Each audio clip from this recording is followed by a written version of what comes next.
సులభంగా క్యాచ్ చేసే అవకాశాలు ఉన్నాయి. నేను వింటూ వస్తున్నాను, దుష్టుడు అనేక మందిని వేటాడుతూ ఉన్నాడు. కనుక ఇప్పుడు దేంతో పనిచేస్తుంది? మరి దుష్టుడు అనేక మందిని ఇలా వేటాడుతూ ఉండడం నాకు అర్థమవుతుంది. సంఘ కాపురులుగా సంవత్సరాల తరబడి ప్రభు పనిలో భాగస్థులంగా మేము ఉండటం, అనేక ఆంధ్రప్రదేశ్లో అన్ని జిల్లాల్లో సాధ్యమైనంత వరకు తిరుగుతూ చూస్తున్నాను. నాట్ ఓన్లీ ఆంధ్రప్రదేశ్, తమిళనాడు, కర్ణాటక, ఆ తర్వాత మన ఆంధ్రప్రదేశ్ రెండు భాగాలు అయిపోయాయి కదా. ఇది రెండు రాష్ట్రాలు అయినట్లయితే సీమాంధ్ర, ఇది సీమాంధ్రప్రదేశ్, ఆ తర్వాత తెలంగాణ, ఇవన్నీ పరిశీలించి చూస్తే మోస్ట్లీ మరి మనం చాలా తెలుసుకోవాల్సింది. నాకు ఎందుకు ఈ సౌండ్ డిస్టర్బెన్స్గా ఉంటుంది, క్లారిటీగా లేనట్టుంది. ఒక పని చేయొచ్చు మీరు ఇప్పుడు, సాధ్యమైతే ఒక నిమిషం కొంచెం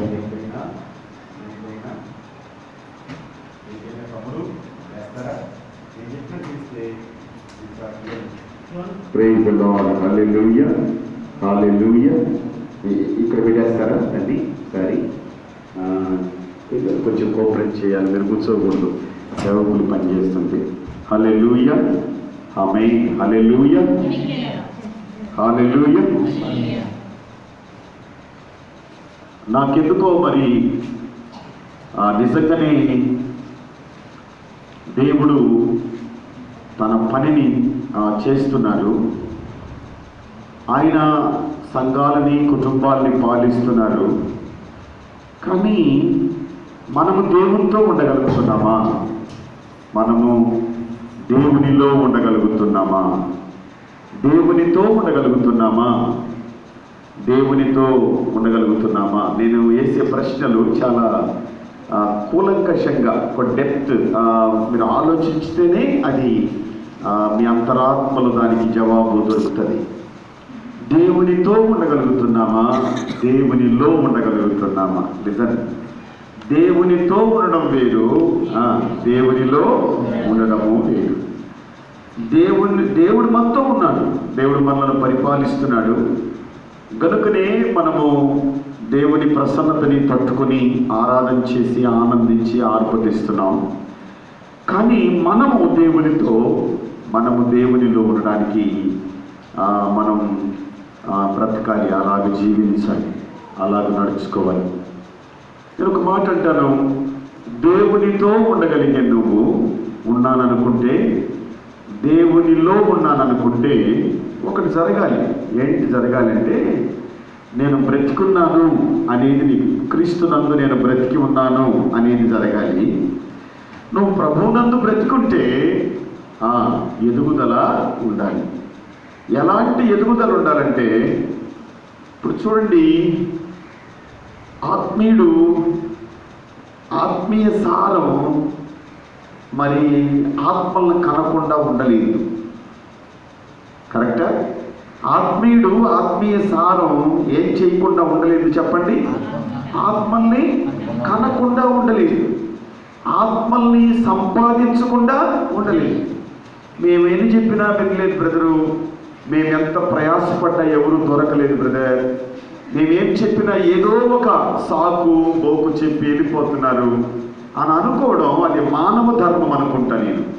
అది దైవ ధర్మం లోపలికి ఎంటర్ అయితే ప్రియులారా, మనలో ఉన్న అగ్ని, నీలో ఉన్న అగ్ని వారిలో ఉన్న అవివేకాన్ని కాల్చేస్తుంది. నీలో ఉన్న అగ్ని వారిలో ఉన్న అవివేకాన్ని కాలుస్తుంది. నీలో ఉన్నటువంటి ఆత్మీయ ఆవేదన వారిని ఆకట్టుకుంటుంది. అవునా? అవివేకాన్ని, మూర్ఖతని కాల్చకపోతే నీవు వారిని ఏం చేయలేవనంటే పట్టుకోలేవు. అవునా? పట్టుకోలేవు. కాబట్టి నీవు వారిని పట్టుకోవాలి అని అంటే నువ్వేం చేయాలి? మొట్టమొదట ప్రభువుతో ఉండాలి, ప్రభువులో ఉండాలి. Praise the lord. ప్రభువుతో ఉండాలి, ప్రభువులో ఉండాలి. ఈ భాగ్యాన్ని మనము త్రోసేసిన వారంగా ఉండకూడదు. ఈ భాగ్యాన్ని మనల్ని వెంటాడుతుంది. ఈ దినాల్లో మరి ప్రజలందరూ ఎలాగ అలవాటైపోయారంటే ప్రభువుని ఆరాధిస్తే సరిపోతుందిలే అన్నట్టు అలవాటైపోయారు. ఆరాధించి విడిచిపెట్టేద్దాం సరిపోతుందిలే, ఆరాధించి ఇంటికి వెళ్ళిపోదాం సరిపోతుందిలే అన్నట్టుగా తయారైపోయారు. కాదు, మన మీద ఎంతో భారం ఉంది, మనకెంతో బాధ్యత ఉంది. మనం ఏం చేయాలంటే జీవించుతున్నాం, అనేకుల్ని జీవింప చేయాలి. మనం బ్రతుకుతుంటే అనేకుల్ని చెప్పండి, అనేకుల్ని బ్రతికించాలి. Praise the lord. మనం బ్రతుకుతుంటే అనేకుల్ని బ్రతికించాలి. నువ్వు జీవించుతున్నానని చెప్పి మృతుడు అయిపోతే మృతమైనటువంటిది ఏం చేస్తుంది? నానాటికి క్షీణింప చేస్తుంది. నానాటికి క్షీణించిపోతాం, నానాటికి క్షీణించిపోతాం. బాగా ఆలోచించు. నానాటికి క్షీణించిపోదు. ఒకవేళ ఆర్భాటం చేయొచ్చు, ఆరాధన చేస్తూ ఉండొచ్చు మనము, కానీ నానాటికి ఏమైపోకూడదు చెప్పండి? క్షీణించిపోకూడదు. సంతోషము లేని బిడ్డలుగా మారకూడదు.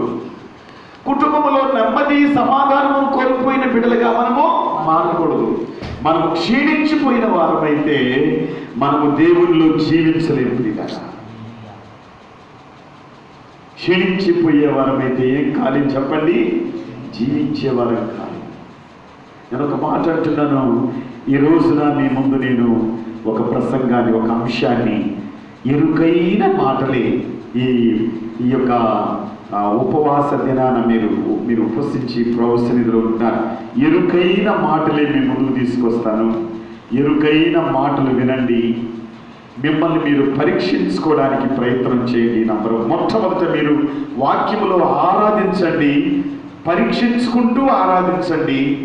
ఇప్పుడు వాక్యములో ఆరాధించేవారు పరీక్షించుకుంటూ ఆరాధిస్తే మన తేటదనం అర్థమైపోద్ది. మన తేటదనం, హల్లెలూయా, మన నడవడిక విధానం అర్థమైపోద్ది. మా నెల్లూరు జిల్లా ఒక రకంగా చెప్పాలంటే కొంత అటు ఇటు లేదైపోద్ది. ఇప్పుడు మీరు ఇట ఇంటీరియర్ ఆంధ్రప్రదేశ్, అటు మేము తమిళనాడు 7 కిలోమీటర్ల డిస్టెన్స్లో ఉన్నాం. అటు దాటితే 7 కిలోమీటర్లు. ఇన్నాక ఎప్పుడు వందిగా ఎప్పు వందిగా ఇన్నా సాఫ్ట్గా. ఇప్పుడు మన మధ్యలో హెచ్చరా మీ ముందు ప్రార్థన చేశారు. ఆయన కష్టపడి ప్రార్థన చేశారు. తెలుగు మాటలు, ఆయన తమిళ భాష, ఆయన భాష తమిళు, కష్టపడి తెలుగు మాటల్ని వల్లించి చెప్పవలసి వచ్చింది. కానీ తమిళనాడులో ఆయన పీటీసీ డ్రైవర్ అయితే దేవుని మహాకృపను బట్టి విడిచిపెట్టి ప్రభు సన్నిధిలో ఉన్నారనుకోండి, సంతోషము. అయితే ఒకటి నేను అనగలిగింది ఏంటంటే, మాకు 7 కిలోమీటర్స్ అటు పక్కన మా ప్రాంతం ఎటు గాంధీగా కనబడుతుంది. ఎటు గాంధీగా, ఇటు ఇంటీరియర్ ఆంధ్రప్రదేశ్ది కాదు, అటు తమిళనాడుది కాదు. ఒక మాట చెప్పాలంటే వాళ్ళకి ఇటు తమిళ్ నేర్చుకుంటారు, అటు తెలుగు నేర్చుకుంటారు. తెలుగు వాళ్ళ విధానం ఏంటో తెలుసు, తమిళ వాళ్ళ విధానం ఏంటో తెలుసు. అందుకని నేను అనగలిగిన ఒక మాట ఏంటంటే, మీరు సంపూర్ణ ఆంధ్రప్రదేశ్లో సంపూర్ణ భక్తి సమరసాలు కలిగినటువంటి వారుగా కనపడుతున్నారు. అంటే నాకు ముందుగా ఆంధ్రాలో ఈ పెంతుకోస్తును రగిలించిన మొట్టమొదట పిఎం శామ్యుయల్ గారు, కేఆర్ డానియల్ గారు, ఆ తర్వాత పిఎల్ పరంజ్యోతి గారు. మొట్టమొదట పిఎం శామ్యుయల్ మన ఆంధ్ర రాష్ట్రీయుడు కాదు, ఆయన మలయాళీ, తమిళనాడు. అసలు అక్కడి నుంచి పట్టుకొచ్చాడు ఆయన. అక్కడి నుంచి ఆంధ్రప్రదేశ్కి వచ్చాడు పిఎం శామ్యుయల్ గారు. ఆంధ్రప్రదేశ్కి వచ్చి ఒక మలయాళీ పెంతుకొస్తూ అగ్గిని రగిలించారు ఇక్కడ ఆంధ్రప్రదేశ్లో.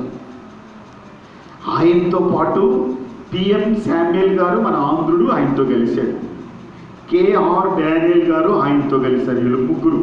వీళ్ళకి ఆంధ్రప్రదేశ్లో ప్రజలు పెట్టిన పేరేంటి తెలుసా? బిగినింగ్ త్రిమూర్తులు, తండ్రి, కుమార, పరిశుద్ధాత్మని.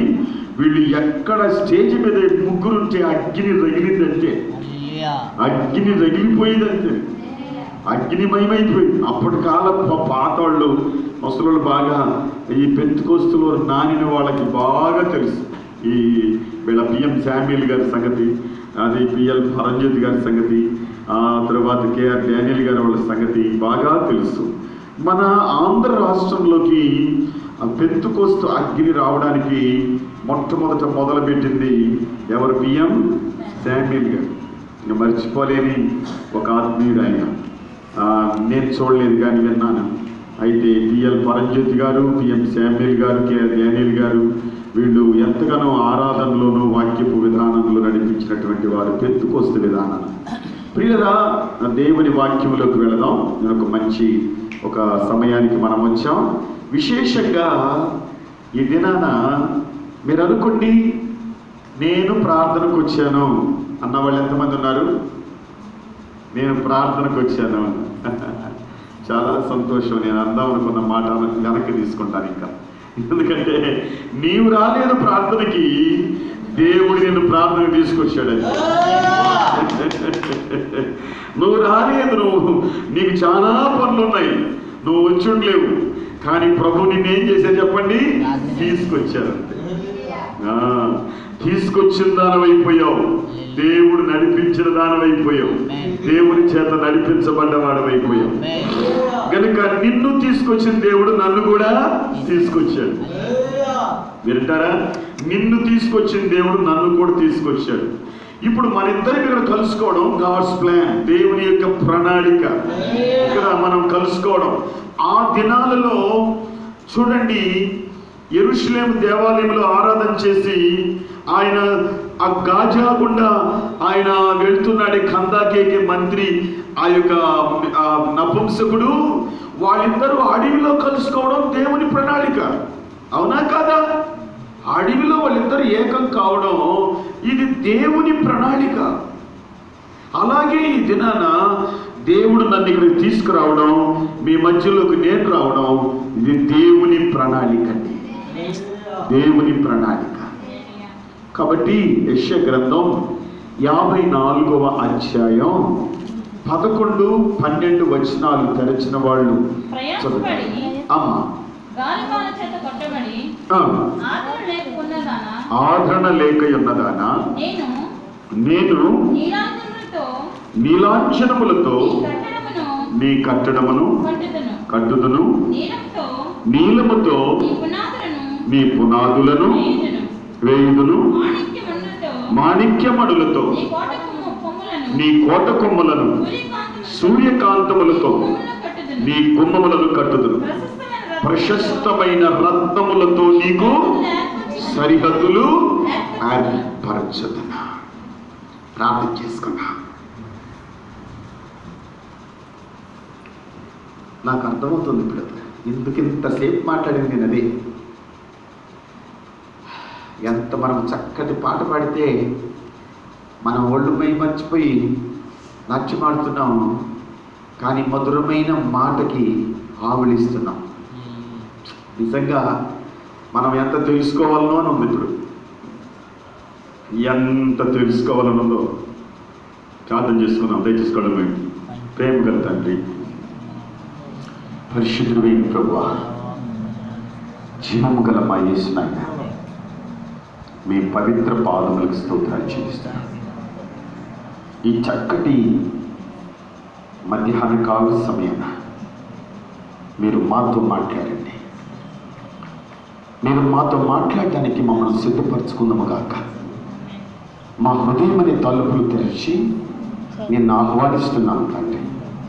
ఒకసారి మీరు మమ్మల్ని దర్శించి మీ శక్తి చేత, బలము చేత నింపి, ఓ లార్డ్, మా పెదవును కారుతో తీసిన నిప్పు చేత అంటించి అగ్నిమయమైన మీ సన్నిధి సంచారము ఈ స్థలంలో ఉంచమని ప్రార్థన చేస్తున్నాను.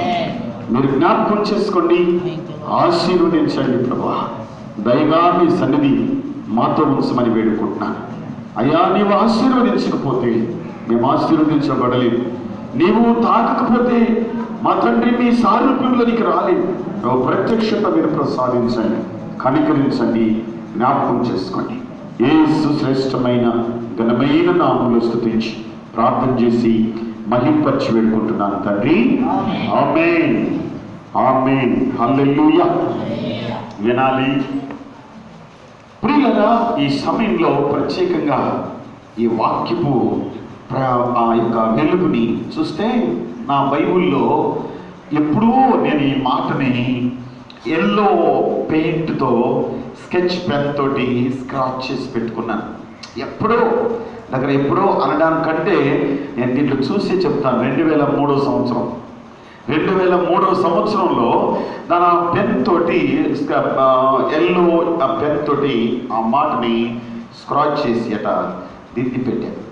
కారణం, ఈ మాటలో ఉన్న మాధుర్యమైన మర్మం మన ఎముకలకు చాలినదిగా ఉంది, మన జీవితానికి చాలిందిగా ఉంది, మన బ్రతుకులకి ఇది చాలిందిగా ఉంది. మీరు వినండి, మీ దేహాన్ని అమర్చండి, మనము అలా అమరిపోదాం, ఆత్మదేవుడు మనల్ని నడిపించును గాక. ప్రైజ్ ది లార్డ్, హల్లెలూయా. నాకు ప్రియమైన దేవుని బిడ్డలారా, ఈ 54వ అధ్యాయం 17 మాటలు ఉన్నాయి. మొత్తం 17 మాటలన్నీ కూడా ఆయన తన బిడ్డలకు, ప్రియులరా చూడండి, దేవుడు తన బిడ్డలకు ఆదరణతో కూడిన, దీవెనతో కూడిన వాగ్దానాల్ని పొందుపరిచాడు. ఇక్కడ ఆదరణతో కూడిన వాగ్దానాలు, ఒక్కొక్క వాగ్దానాన్ని పరిశీలిస్తే ఆదరణతో కూడిన వాగ్దానాలు నిండున్నాయి. 17 వర్సెస్. మీ దగ్గర ఉంచుకోకూడదు, ఇప్పుడు పెట్టి మీ దగ్గర ఉంచుకోకూడదు. 17 వాగ్దానాలు అక్కడ నిండి ఉన్నాయి.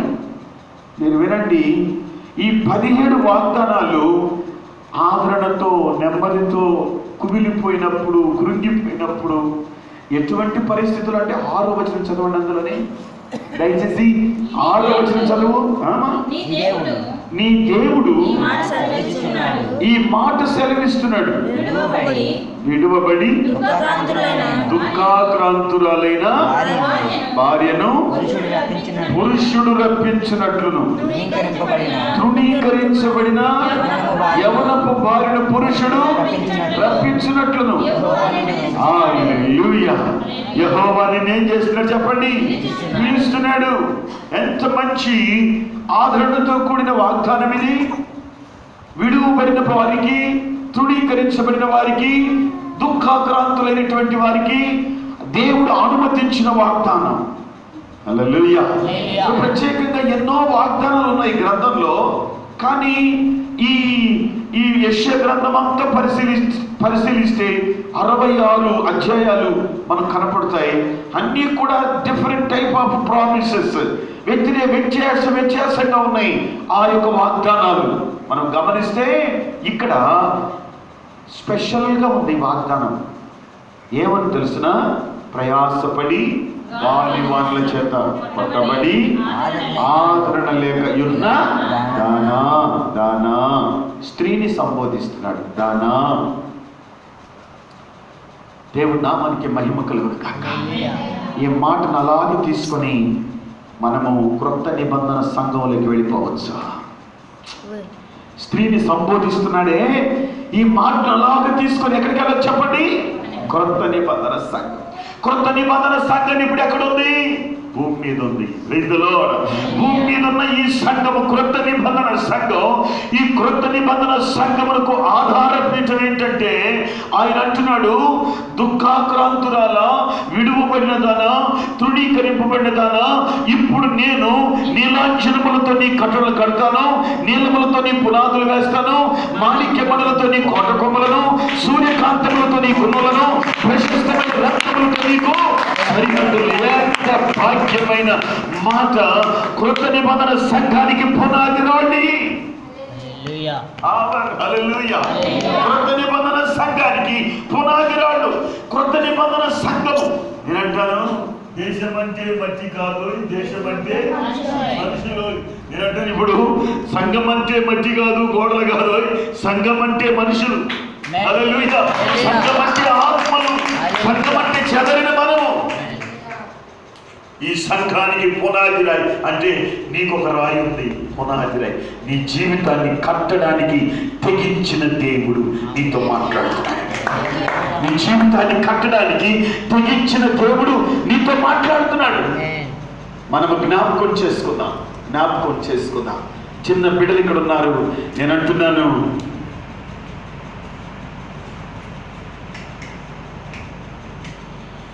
Jesus, praise the lord. Hallelujah, hallelujah, hallelujah, hallelujah. Thank you lord, thank you lord.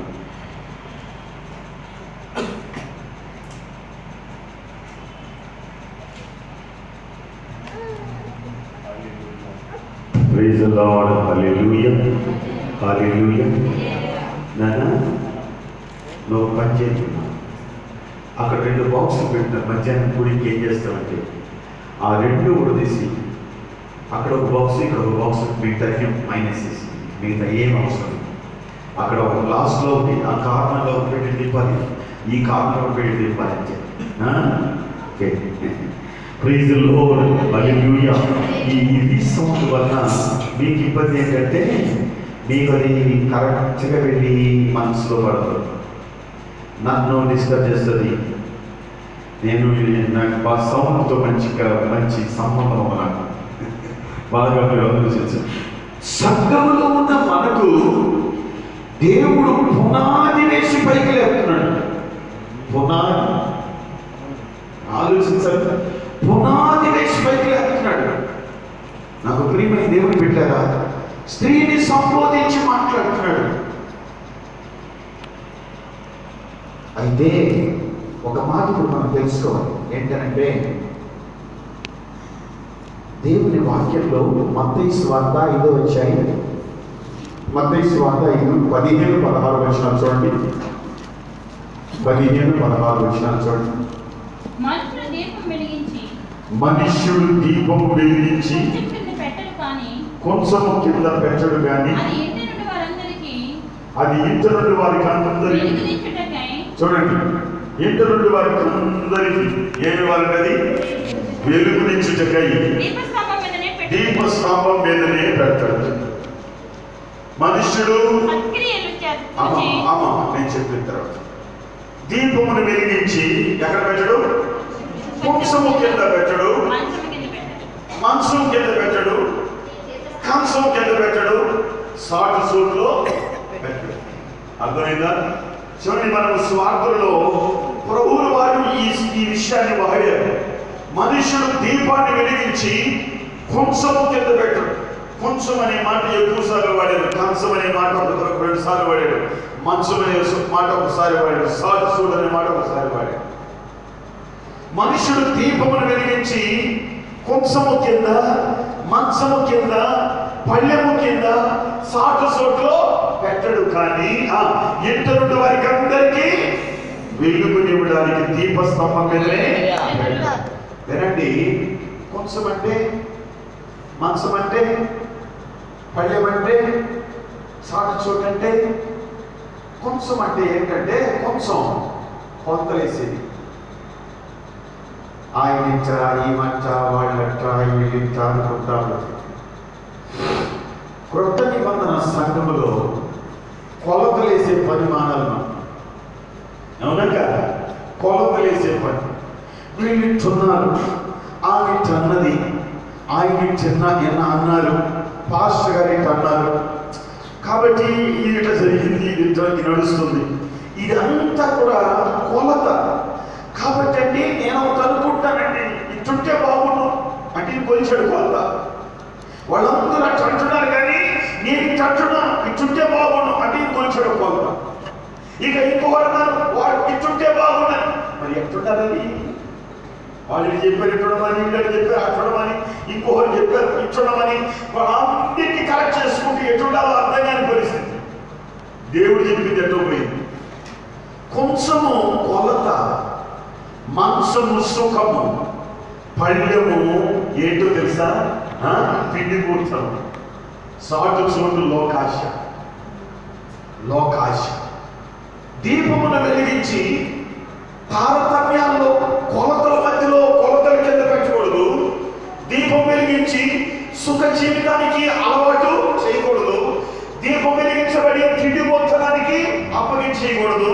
దీపం వెలిగించి ఎక్కడ పెట్టకూడదు, చాటు చోటున పెట్టకూడదు.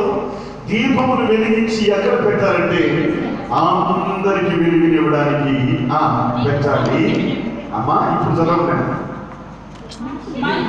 మనుషులు మీ సత్క్రియలను చూచి పరలోకమందున్న నీ తండ్రిని మహిమపరుచున్నట్లు వారి ఎదుట మీ వెలుగు ప్రకాశింపనిది. సంఘములో చిన్న బిడ్డలు మొదలుకొని పెద్దవారి వరకు నాయకులు, దేవుని స్తోత్రం చెప్పండి. చిన్న బిడ్డలు మొదలుకొని పెద్దవారి వరకు ఉన్నారు. ఇప్పుడు వెనకల తల్లి చైర్లో కూర్చొని, కొంతమంది కింద కూర్చున్నారు, ఆమె కూడా కింద కూర్చోలేదు, పాపం చైర్లో కూర్చొని. ఆ పెద్ద ఆయన వెనకల చైర్లో కూర్చున్న వాళ్ళ వయసు ఒకటి. ఈ మధ్య వయస్సులో ఉండేవాళ్ళు, మధ్య వయసు కలిగిన వాళ్ళు వాళ్ళ వయసు, చిన్న వయసులో యూత్ యవనస్తులు చిన్న బిడ్డలు వాళ్ళ వయసు, మరీ చిన్న బిడ్డలు ఉన్నారు వారి వయసు. అంటున్నాను, వయసు రీత్యా చూస్తే అందరూ సమానము కాదు. భక్తి రీతిగా చూస్తే అందరూ సమానమైనా వయసు రీతిగా చూస్తే అందరూ సమానం కాదు. సమానం కానప్పుడు పెద్దవారికి ఇవ్వాల్సిన మర్యాద పెద్దవారికి వారి బిడ్డలు, మధ్య వయస్కులకి ఇవ్వాల్సిన మర్యాద మధ్య వయసులకి ఇవ్వాలి. చిన్న పిల్లలు వారికి రావాల్సిన దీవెన వారికి రావాలి, అవునా కదా? దీవెన వారికి రావాలి, గౌరవం వెళ్ళవలసిన వారికి వెళ్ళాలి. ఏ స్థాయిలో ఉండే పిల్లలకు ఆ స్థాయిలో దీవెనలు వెళ్ళాలి. హల్లెలూయా. ఏ స్థాయిలో ఉండే వారికి ఆ స్థాయిలో వెళ్ళాలి. మనుషులు మీ సత్క్రియలు చూడాలి, మనుషులు మీ సత్క్రియలు చూడాలి. ఇప్పుడు ఆరాధన చేయండి, అందరూ ఆనందించవచ్చు, అందరూ పాడచ్చు. ఒకే పాటే, ఒకే పదవే, ఒకే శరణమే, 4 శరణాలతో కలిపి ఆ పదవిని జోడించుకొని ఆడి ఆనందించవచ్చు. కానీ వయస్సులో అనేదానికి వచ్చినప్పుడు మీ సత్క్రియ, హల్లెలూయా, మీ సత్క్రియను చూసి ప్రజలు దేవుడు ఏం చేయాలి చెప్పండి? ఏం చేయాలి? మహిమపరచాలి, మహిమపరచాలి. అక్క అనే వారిని అక్కనండి, అమ్మ అనే వారిని అమ్మనండి, అన్న అనే వారిని అన్నానండి. ఆ విధానంలో మీ వరుసని కలుపుకోండి. ఆది సంఘానికి వచ్చేస్తా ఉన్నాను, ఆది సంఘానికి వస్తా. ఎవరి విధానంలో వారి పలకరింపులు వారికి ఉంటే, ఎవరి విధానంలో వారిని మరి సహా ధర్మాలు నెరవేర్చే విధానంలో వారికి ఉంటే, తల్లిదండ్రులు పిలవలసిన విధానంలో పిలిస్తే, అన్నని పిలవలసిన విధానంలో తమ్ముడు పిలిస్తే, అక్కని పిలవలసిన విధానంలో చెల్లెలు పిలిస్తే, నాకు ప్రియులగా మీ సత్క్రియ ఏ విధంగా ఉంటుందో, హల్లెలూయా, మీ సత్క్రియ ఏ విధంగా ఉంటుందో. సత్క్రియ లేకుండా ఏడగిరి ఆడదూకినా, ఆడగిరి ఏడదూకినా అది ఒకవేళ మీరు అనుకునే ఆరాధన ఉండొచ్చేమో, కానీ వాక్యపు వెలుగులో అది ఆరాధన, వాక్యపు వెలుగులో అది ఆరాధన కాదు. వాక్యపు వెలుగులో కొందాం. ఇప్పుడు చెప్పండి, ఈ మాటలో మీరు ఆరాధన చేస్తే, నేను అంటున్నాను 2016 ఈ 2016 డిసెంబర్ 31 నాటికి మన మందిరం ఒక చిన్న ప్రార్థన కూడా సరిపోలేదు. చిన్న ప్రార్థన కూడా సరిపోలేదు. ఎందుకంటే ఇదేంటండి, వారి ప్రవర్తన మారిపోయింది, వారి పలకరింపులు మారిపోయినాయి, వారి విధానాలన్నీ మారిపోయినాయి, వారి ప్రవర్తన అంతా కూడా దైవికమైన ప్రవర్తనలో వెలిగిపోతున్నాయి. మనం అనుకుంటాం, నేనేంటంటే ఇక ప్రవర్తించేది, అది నాకు ఒక హద్దులోకి వచ్చేసింది, నేను ఈ హద్దులో ఉంటాను అంతే, నేను ఒక స్థాయిలో ఉన్నాను అట్లాగే ఉంటాను, నేను ఒక పద్ధతిలో ఉన్నాను అలాగే ఉంటాను మనం అనుకోవచ్చు. మహారాజు దావీదు, వినండి, మహారాజు దావీదు, రాజా దావీదు ఆలయం కట్టడానికి 35,000 టన్నులు వెండిచ్చాడు. విన్నారా? 35,000 టన్నులు వెండిచ్చాడు కానుక. 5,000 టన్నులు బంగారం ఇచ్చాడు కానుక. ఇంతలో 5,000 టన్నులే బంగారం కానుకిచ్చాడు. ఆయన రాజు అయినప్పుడు, ఆయన రాజ్య పాలన చేసేటప్పుడు మంత్రులేమి, సామంతులేమి, అన్ని డిపార్ట్మెంట్స్ అన్ని కూడా సుభిక్షంగా పరిపాలన చేశారు. ఏ లోటు కనపడలేదు. వెళ్తున్న వారేమి, ప్రభుత్వంలో ఉన్న వారేమి, బయట ఉన్న వారేమి అందరూ కూడా క్షేమంగా కనపడుతున్నారు. కానీ అటువంటప్పుడు దావీదు ఒక మాట అన్నాడు. చదవండి మీరు దయచేసి 18వ కీర్తన 28వ వచనం. దావీదు అన్న మాట చెప్తున్నాను. 18వ కీర్తన 28వ వచనం.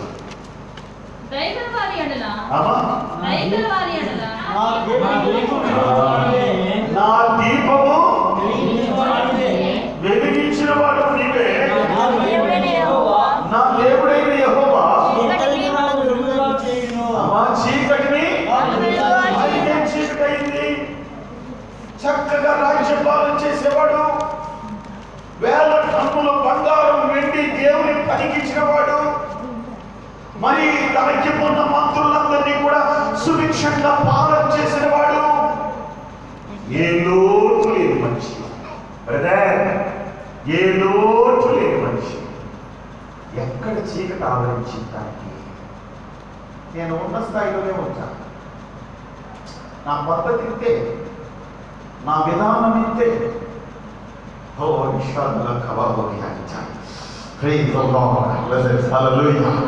మన నాడి, మన నరం, మన రక్తం, మన ఎముకలు, మన జీవితం వాక్యపు అగ్ని చేత కాల్చబడాలి. వాక్యపు అగ్ని చేత. కాబట్టి తాను ఎవరో తెలుసుకోగలిగాడండి. దావీదు ఎవరో తెలుసుకోగలిగాడు. దావీదు ప్రభుత్వం చేస్తున్నంత మాత్రాన మైమర్చిపోలేదు. దావీదు ధనమున్నందువల్ల మైమర్చిపోలేదు. దావీదు రాజ్యపాలనలో అటు ఇటు చూసి ఆ దేదీప్యమానమైన విధానాన్ని చూసి మైమర్చి పోలేదు. తన లోపల అనునిత్యం పరీక్షకు అప్పగించుకున్నవాడుగా కనపడుతున్నాడు. చాలా మంది కడవరి దినాల్లో వారి విధానాన్ని పరిశీలించినప్పుడు ఎంతవరకు వాక్యపు వెలుగుకి బిడలున్నారని పరీక్షిస్తే క్రియారూపకంగా తేల్చితే ఏమాత్రం కనిపించదు. నేను బాగానే ఉన్నాను కదా మనం అనుకుంటాం. అందుకని 54వ అధ్యాయంలో యెషయా గ్రంథంలో 11:12 ఈ మాటలు చెప్పారు. ప్రయాసపడి గాలి వానల చేత కొట్టబడి ఆదరణ లేకుండా ఉండగానా నేను నీ లాంఛనములతో, నీ కట్టడములను కట్టులను, నీలములతో నీ పునాదులు వేయుదును, మాణిక్యమణులతో. ఈ మాటలు చెప్తున్నప్పుడే నా అంతరాత్మలు తెలియని ఉత్సాహం నన్ను భక్షిస్తుంది. ఎందుకో తెలుసా? మీరు చదవండి అక్కడ ఎన్ని రాళ్ళు ఉన్నాయి. నంబర్ 1 నీలాంఛనములు, నంబర్ 2 నీలములు, నంబర్ 3 మాణిక్యమణులు, 4 సూర్యకాంతం, 5 ప్రశస్తమైన రత్నములు. ఎన్ని రకాలైన రాళ్లతో ఈ తృణీకరించబడిన స్త్రీని, ఈ దుఃఖాక్రాంతురాల్ని, ఈ యొక్క విడవబడినటువంటి ఆ స్త్రీని దేవుడు కట్టడానికి పూనుకుంటాడంటే 5 రకాలైన ప్రశస్తమైన రాళ్ళు, మెరిసిపోయే రత్నాలు. హల్లెలూయా! మెరిసిపోయే రత్నాలు. అంటున్నాను, ఈ దినాల్లో మన జీవితం నేను అక్కడ ఇక్కడ ఒక్క దీపం కూడా అక్కడ వెలగలేదు, ఒక రాయి కూడా మెరవలేదు. ఎక్కడ ఈ 11-12 వచనాల్లో ఒక దీపము కానీ ఒక రాయి కానీ వెలగలేదు, మెరవలేదు. అలాగే ఉన్నాయి. మనం అనుకుందాం, అదిగో దీపాన్ని వెలిగించి కంచము కింద, కుంచము కింద, మంచము కింద చాటు చోట్ల పెట్టేశారు. మాకు దేవుడే మాకు ఇచ్చిన ఆశీర్వాదం చాలయ్యా, మాకు చాలు, మా పిల్లలు దీవెనకరంగా ఉన్నారు, మేము దీవెనకరంగా ఉన్నాం, మా ఆస్తి పాస్తులు సుఖభద్రంగా ఉన్నాయి, అంతటితో చాలు అనుకుంటాను. నేను అంటున్నాను, ప్రియమైన దేవుని బిడ్డలారా, లోకము మసిపట్టిపోయినట్టు నెరవని ప్రకాశించని విధానంలో నిలబడిపోయింది. కానీ ప్రభు చెప్తున్నాడు, నేను మిమ్మల్ని ప్రకాశించు రాళ్ళుగా చేస్తాను. అదే ప్రకాశించు రాళ్ళుగా చేస్తాను రండి అని చెప్తున్నాడు. చూడండి, చెప్పి ఆ వాగ్దానాన్ని అలా వదిలిపెట్టలేదు. వాగ్దానాన్ని అలాగా వదిలిపెట్టలేదు. యేసు ఈ భూమి మీదకి రాకముందు బాగా వినండి, మీరు ఈ మాటలోనే హృదయం లోపలికి బలమైన తీర్మానం వెళ్ళాలి. యేసు ఈ లోకానికి రాకముందు తన అంబాసిడర్, తన మార్గాన్ని సరళం చేసే ఒకరిని పంపాడు. ఎవరి పేరు? ఒకరిని పంపాడు. అతను వెళ్ళి ఆయన యోర్దాను నది ఒడ్డు కూర్చుని దేవదేవుని గురించి ప్రకటిస్తున్నారు. రక్షణ మార్గాన్ని గురించి ప్రకటిస్తుంటే చదువుతారా? మత్తయి సువార్త 3వ అధ్యాయం. మత్తయి సువార్త 3వ అధ్యాయం. ఆ దినములు బాప్తిస్మమిచ్చు యోహాను వచ్చి పరలోక రాజ్యం సమీపంగా ఉంది. ఏంటంటమ్మా? ప్రకాశించడానికి పునాది ఏంటంటే మారు మనసు. ప్రకాశించడానికి పునాది ఏంటి చెప్పు? మారు మనసు. మారు మనసు పొందుడని యూదయ అరణ్యములో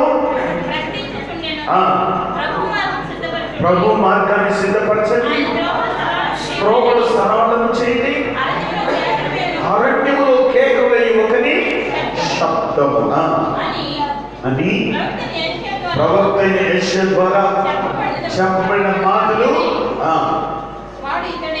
ఇతడే. చాలు. ఇప్పుడు చదవండి 7, 8, 9 వచ్చిన.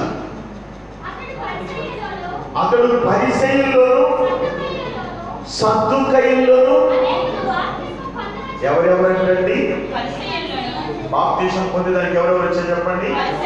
పరిసయ్యులు వచ్చారు, సద్దూకయ్యులు వచ్చారు.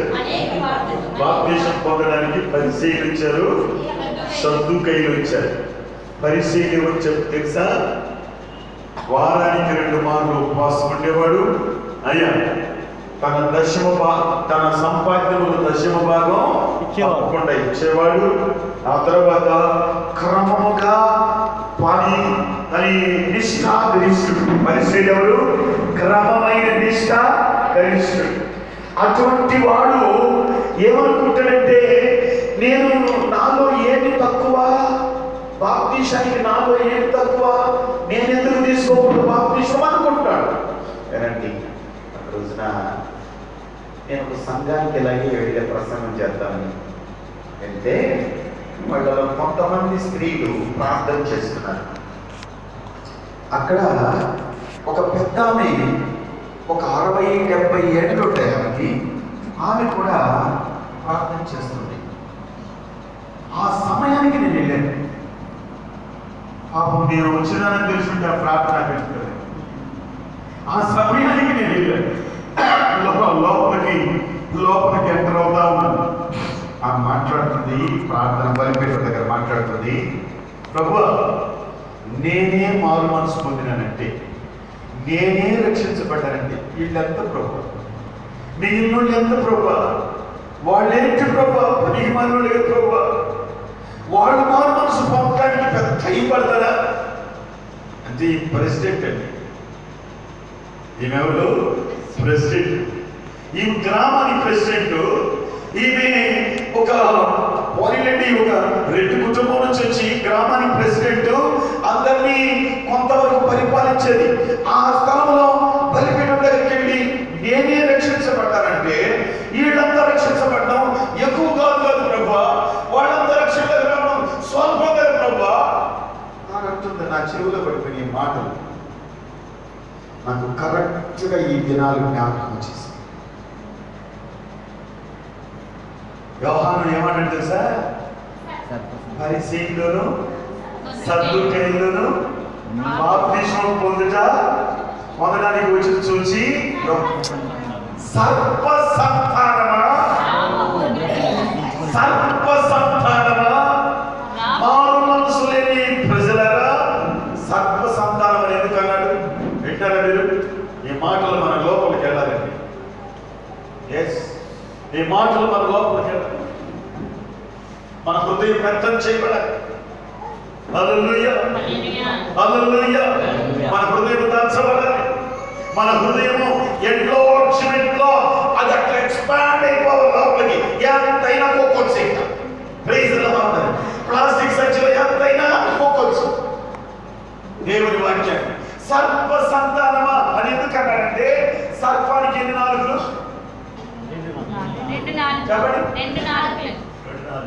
అది లోపల నుంచి బయటకు వచ్చినప్పుడే ఆ నాలుగుల నుండి ఇటంట వస్తుంది కదా.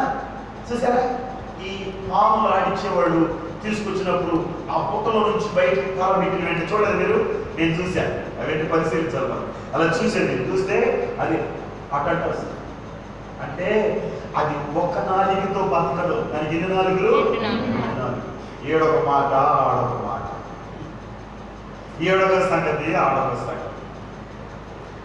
అందుకే పరిశైలిని ఎవరితో, పరిశైలిని సద్దుకైని ఎవరితో పోల్చాడు చెప్పండి? సర్పంతో పోల్చాడు. సర్ప సంతానమా, నీ మాట నిగ్రహము లేదే, నువ్వు ఒక్క మాట మీద ఉండవు. నీ అంతరాత్మలో చూడండి చెడుగు, కుళ్ళు, అసూయ, ద్వేషము, భయంకరమైనటువంటి పాపము, కోపము మొక్కబడి ఉండే, కుక్కబడి ఉండే. ఎలా వచ్చాము బాప్తిసం అన్నట్టు? అది యోహాను యొక్క ఉద్దేశం. Praise the lord. Hallelujah, hallelujah. Praise the lord.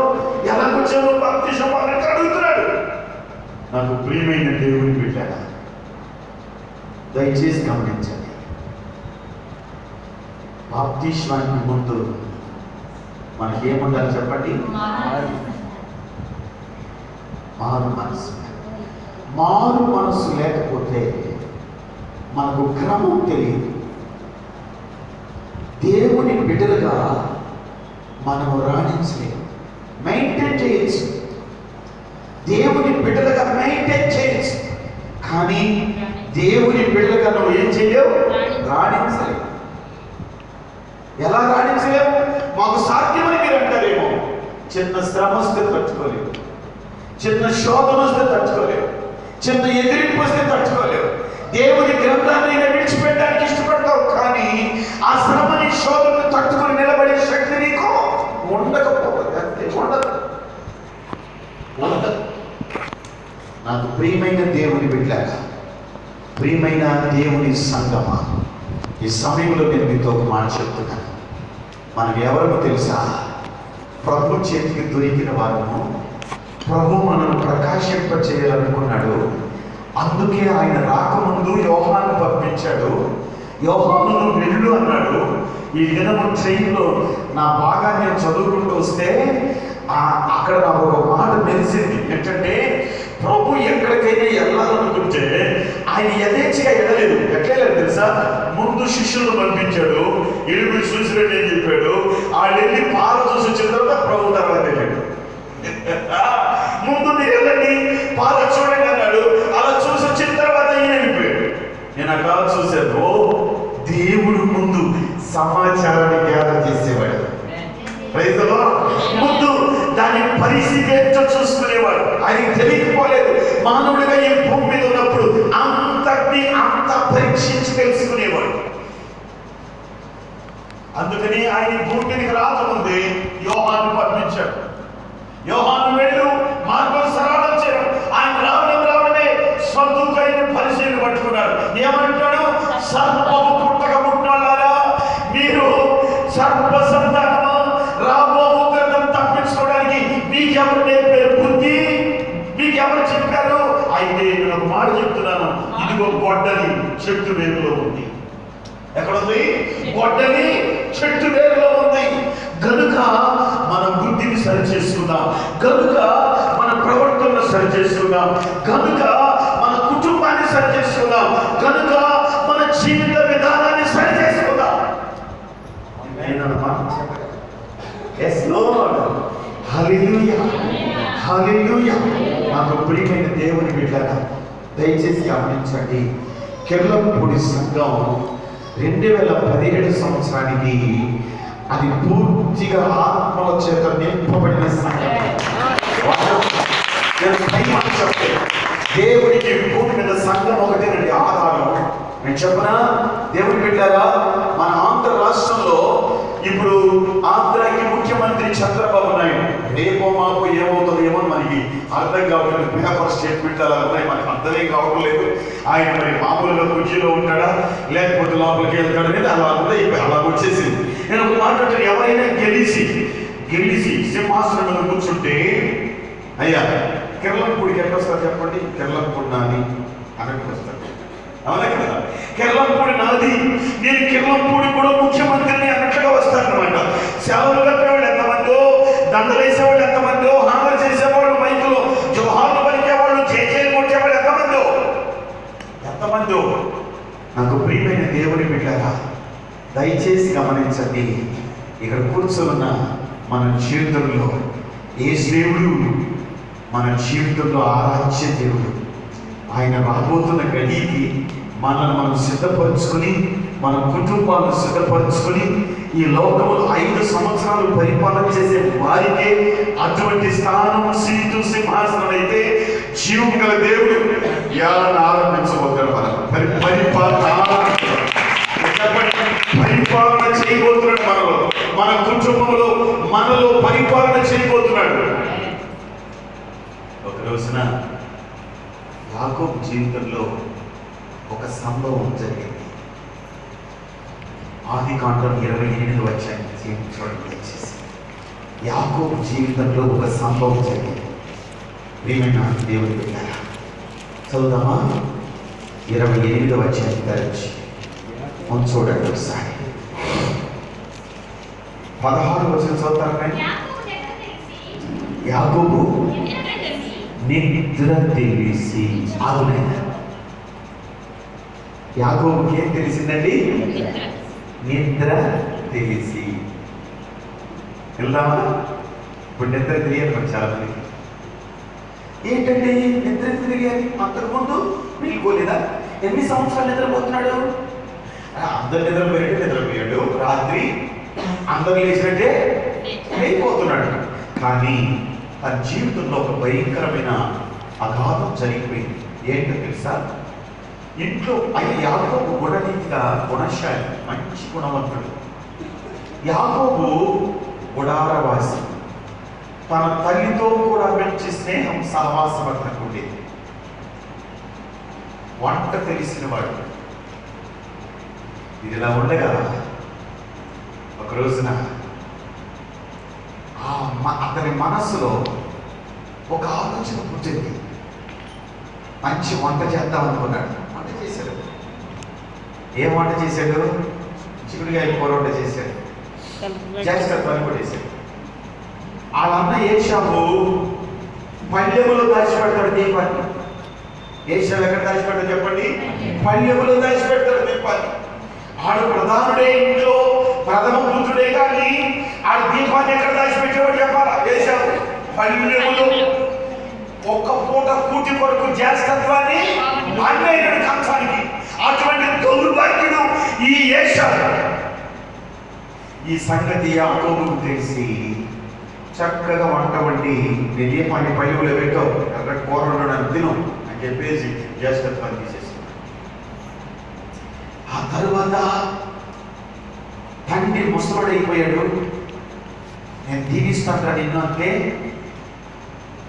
ఏషావు చెప్పాడు, కొడుకా ఏషావు, నేను దీవిస్తాను, నువ్వు అడవికి వెళ్ళి వేటాడి మంచి జంతువులు బట్టి మంచిగా వంట వండి తీసుకురా, నన్ను తిని నేను దీవిస్తాను అన్నట్టు.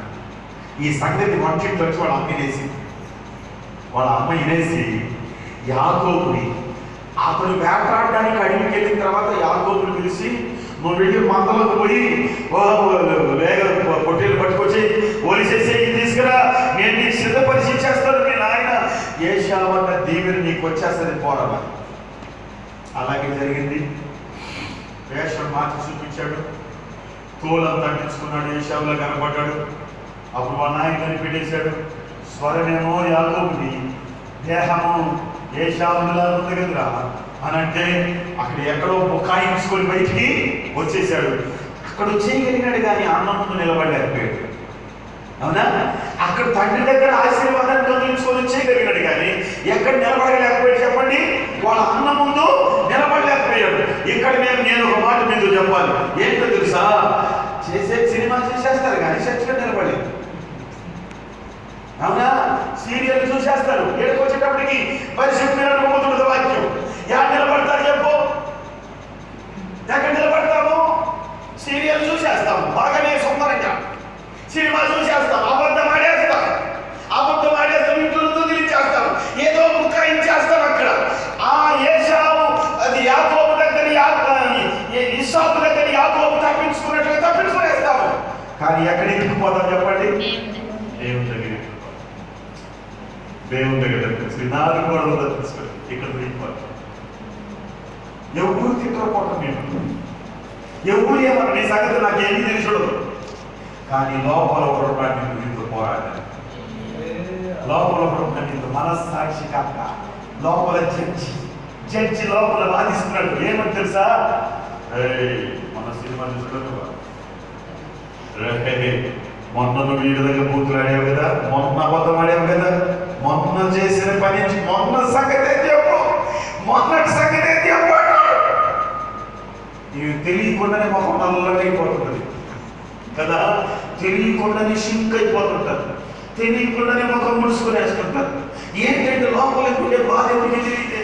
అది మహాసముద్రం, అది మహాసముద్రం లోపల కృంగదీస్తూ ఉంటుంది. నాకు ప్రియమైన దేవుని బిడ్డలారా దయచేసి గమనించండి. తండ్రి దగ్గర తప్పించుకోగలిగినాడు కానీ అన్న దగ్గర తప్పించుకోలేక భయంకరమైనటువంటి తుఫాను ఏమైపోయిందంటే ఇల్లు వదిలి అమ్మని నాయని పర్మిషన్ అడిగి మేనమా ఇంటికి వెళ్ళిపోతున్నాడు. ఒక కాలములో వాళ్ళ తాత అబ్రహాము హారాను నుండి కానానికి వచ్చాడు. ఎక్కడి నుండి? హారాను నుండి కానానికి వచ్చాడు. హారాను నుండి కానానికి వచ్చేటప్పుడు ఏం జరిగిందంటే, దేవుడు హారాన్లో అబ్రహామును అప్పుడు పిలిస్తే అప్పుడు ఆవిడేసాడు. దేవుడు హారాన్లో అబ్రహామున్నప్పుడు పిలిస్తే పిలుపుని అందుకొని ఆస్తి పాస్తులు సర్దుకొని ఆస్తి కావిడి కట్టుకొని మోసుకొని భార్య తీసుకొని కూడా ఉన్న లోతు కుటుంబాన్ని కూడా తీసుకొని వస్తున్నాడు. 58 మైళ్ళు దూరం నడిచాడు. అక్కడికి వచ్చేటప్పటికి రాత్రి అయింది, అది బేతేలయ్యింది. బలిపీఠం కట్టాడు. ఈ దేశమును నీకు నీ సంతానానికి నేను ఇస్తానని అబ్రహాము వాగ్దానం. నీకు నీ సంతానానికి ఈ దేశం ఇస్తానన్నాడు. ఎవరితో చెప్పాడు మాట చెప్పండి? అబ్రహాముతో దేవుడు అన్నాడు. ఆదికాండం 12వ అధ్యాయం 6, 7, 8 వచ్చిన నోట్ చేసుకొని చదువుకుంటాడు. అప్పుడు అబ్రహాము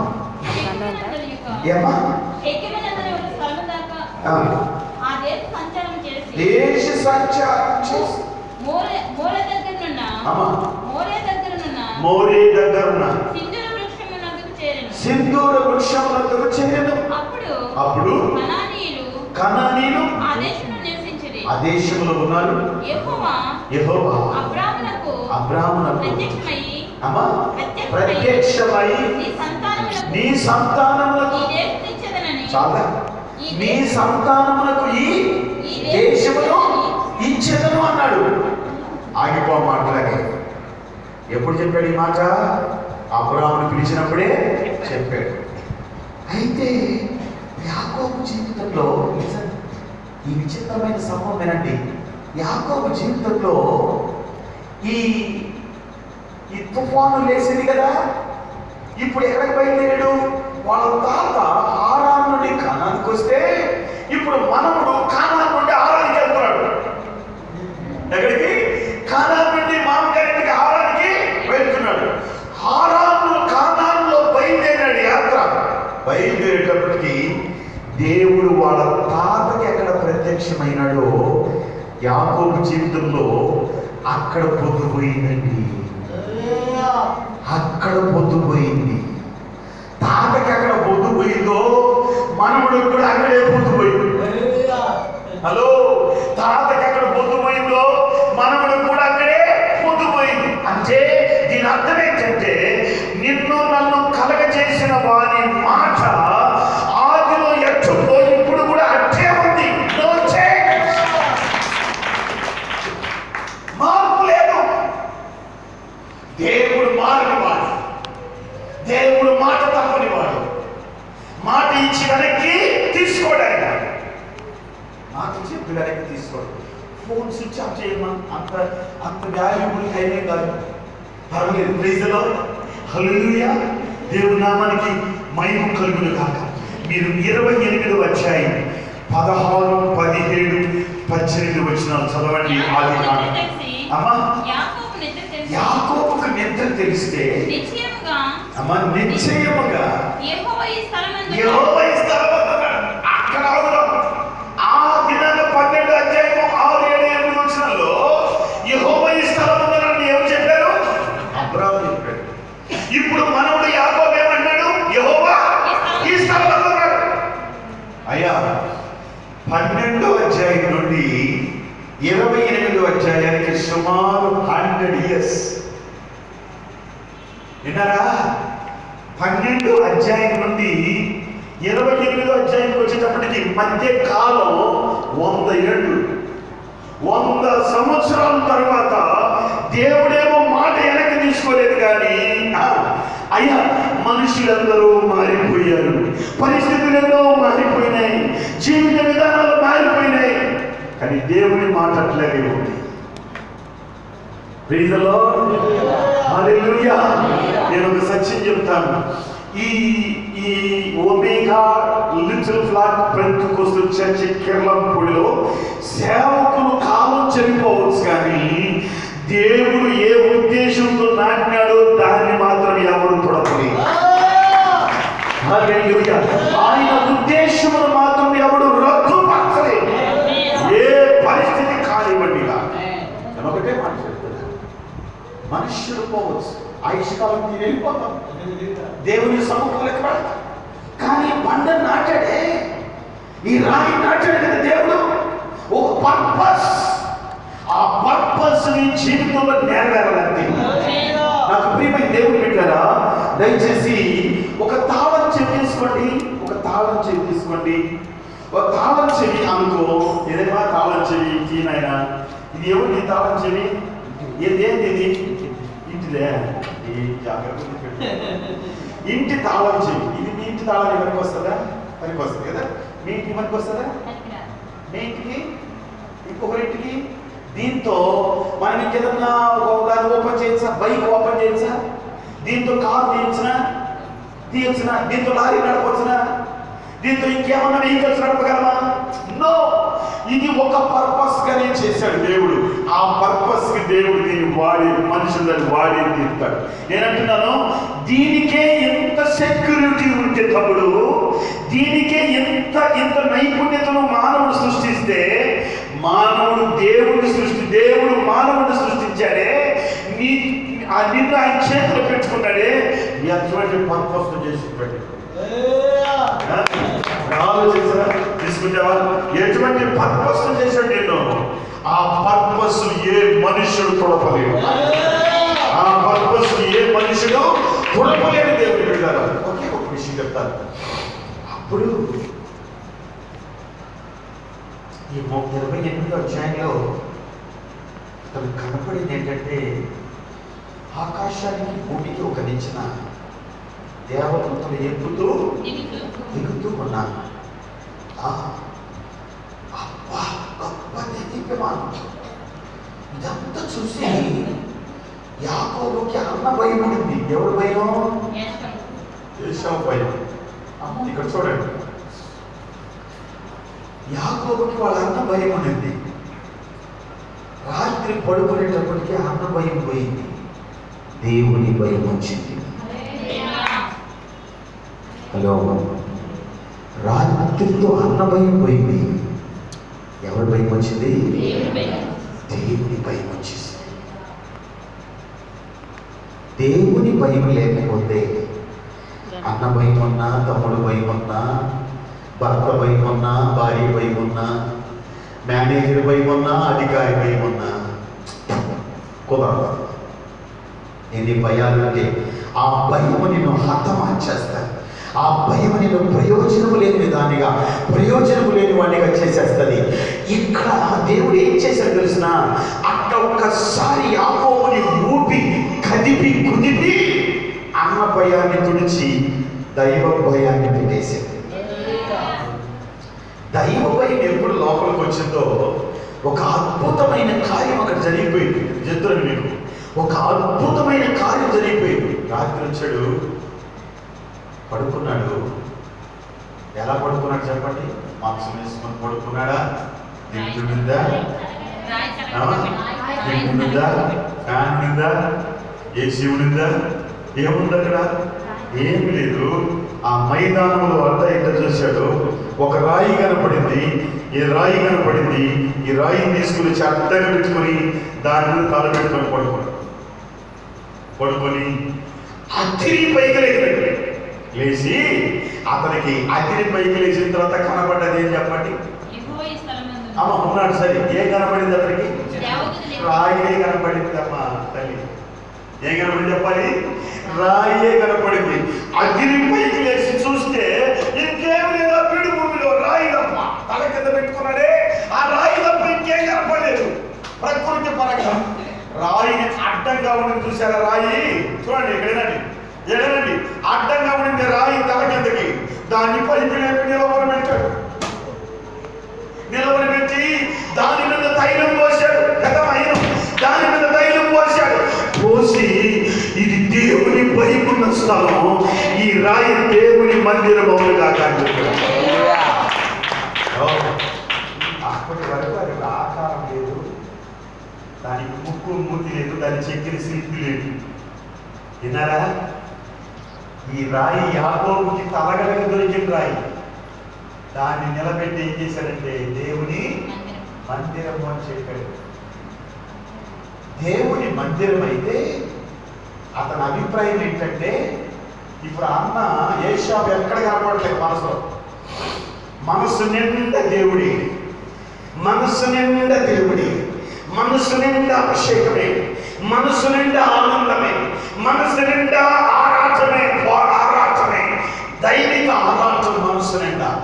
తైలం పోసాడు. అదే తైలం పోసి తన హృదయంలో అనుకున్నాడు, రాజులు నీకు నమస్కారం చేస్తారు, జనులు నీ ఎదుట సాగిస్తారు. రాజులు నీకు నమస్కారం చేస్తారు, జనులు నీ ఎదుట సాగిలి పడతారు అని మనసులో భావాలు మారిపోతున్నాయి. మిత్రులారా వినండి, ఇదంతా దేవుడు చూస్తున్నాడు పైన. రాత్రి దర్శనించాడు, ఆయన చూస్తా ఉన్నాడు. అదే ఆకారం. ఒక్కసారి నేను రాత్రిని దర్శిస్తే నేను అదలాకుతలం అయిపోయినావు. నాలో ఉన్న శక్తి ఒక్కసారి దర్శన రూపంలో ఇచ్చా నీకు. నువ్వు షేక్ అయిపోయినావు. నీ లోపల భావాలు మారిపోయింది. నీ లోపల ఉన్న దుర్గుణం సద్గుణంగా మారింది. నీ లోపల ఉన్న ప్రత్యక్షత దైవ ప్రత్యక్షతగా మారిపోయింది. నీ లోపల ఉన్న హీట్ అది అభిషేకంగా మారిపోయింది. అది ఆలోచించండి. వాక్కులు ఆరాధన చేయండి బిడ్డ, వాక్కులు మీరు ఆరాధన చేయండి. నీ చేతులు ఒక మనిషి అభిషేకం పొందిన తర్వాత, ఒక మనిషి ఆశీర్వదించబడిన తర్వాత, ఒక మనిషి దైవజనుడైన తర్వాత, ఇప్పుడు నేను కిర్లంపూడిలో దైవజనుడు పాస్టర్ మదానియల్ గారు ఇక్కడ ఉంటే ఆయన లేకుండా మీరు గుమ్మం పెట్టగలరా? ఆయన లేకుండా గృహప్రవేశం చేయగలరా? ఆయన లేకుండా ఒక శవాన్ని తీసుకెళ్ళి సమాధి చేయగలరా? చెప్పండి. దైవజనుడు వచ్చే సమాధి చేయాలి. దైవజనుడు వచ్చే వాళ్ళకి బిడ్డ పుడితే పేరు పెట్టాల్సిన దైవజనుడే, సచితే పాపాల్సిన దైవజనుడే, ఇల్లు కడితే ఓపెన్ చేయాల్సిన దైవజనుడే, ఇల్లు కట్టాలనుకుంటే కొండ దిగినప్పుడు పునాది రాయాల్సిన దైవజనుడే, మనకు పొద్దు మొలిసినప్పుడు దైవజనుడే, పొద్దు పోయినప్పుడు దైవజనుడే. అంతటా దైవజనుడిని చూస్తూ ఉంటాం. నాకు ప్రియమైన దేవుని బిడ్డలారా, చూస్తూ ఉంటాం కదా, అలా కనపడుతూ ఉంటాడు. నేను ఒక్కసారి నిన్ను దర్శిస్తే నీ దుర్గుణం సద్గుణంగా మారిపోయింది, నీ జీవితం అభిషేకమయంగా మారిపోయింది.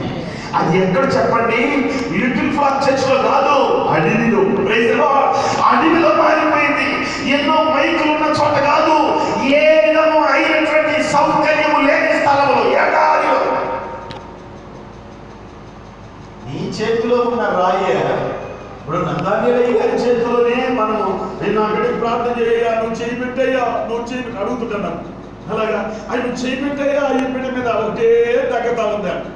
మన బిలీవర్స్ ఉండే విశ్వాసం, మా సంఘంలో ఉండే బిడ్డల విశ్వాసం ఏంటంటే, అన్నా చేయబెట్టు, అట్లా చేయబెట్టు, ప్రార్థన చేయి, మా ఇంటికి ఒక అడుగు పెట్టు, ప్రార్థన చేయి, నువ్వు రా మా ఇంట్లో కూర్చో కాసేపు అలా అంటారు.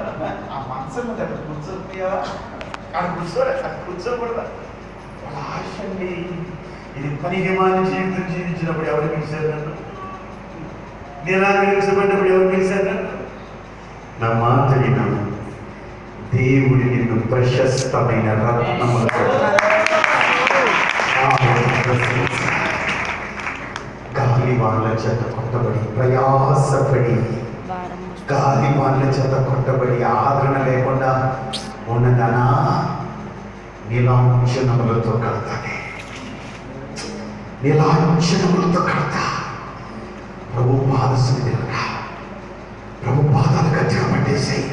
లార్డ్, నేనేదో అనుభవించాలి కాదయ్యా, నీ పాదదాసురాన్ని, నీ పాదదాసులని, నీ పాద పద్మముల ముందు సాగిల పడిపోతున్నా. జ్ఞాపకం చేసుకో, నన్ను దర్శించు. అలాగే యాకోబు ప్రియమైన వాళ్ళ దేవుడు అలా చూసి అన్నాడు, నీ చేతిలో ఉన్న ఆ రాయికి అంత విలువైతే నువ్వు నా చేతిలో ఉన్న రాయిని నీకెంత విలువ? నీ చేతిలో ఉన్న రాయి